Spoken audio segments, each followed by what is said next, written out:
Curious George, the curious little monkey.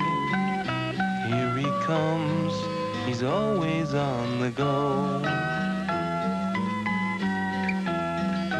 Curious George, the curious little monkey.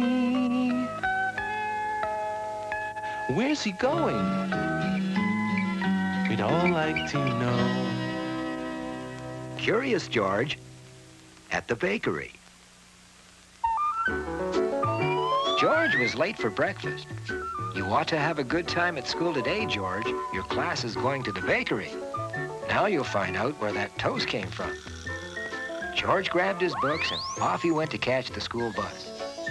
Soon George and his classmates were on their way to the bakery. "Welcome," said a big man in a white coat. "I am the foreman. I make sure that everything in the factory is running smoothly. Just follow me and don't get lost." All the machines were humming and buzzing. The bread smelled fresh and sweet. They came to a room where there was a machine that cut the fresh loaves into slices. "Do you see the clock on the wall?" asked the foreman.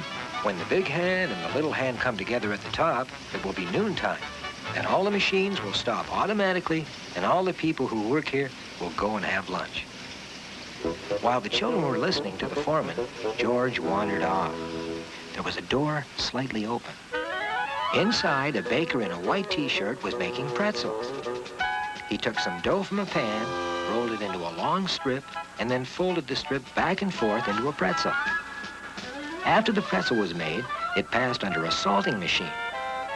The baker pushed a long red lever, and down came the salt. George was curious. While the baker was putting a tray of pretzels in the oven, he leaped up on the table, took some dough, and rolled it into a strip. Then he tried to fold it with all four hands.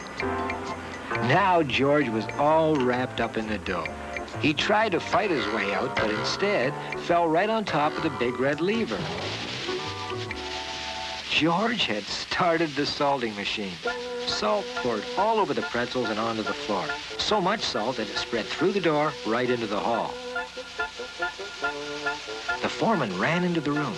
"There is salt all over the fresh bread," he shouted. "Who started the salting machine?" The baker came running and pulled back the red lever to stop the salt. It was time for George to get away.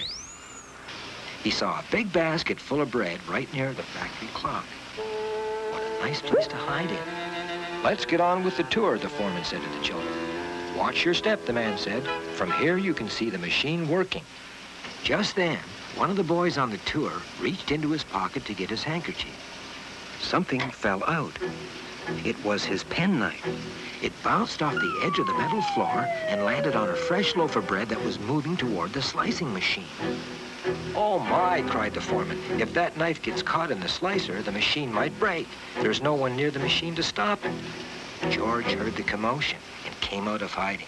How could he stop the slicing machine? He looked up at the factory clock.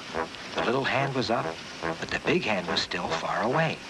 How good that George was a monkey.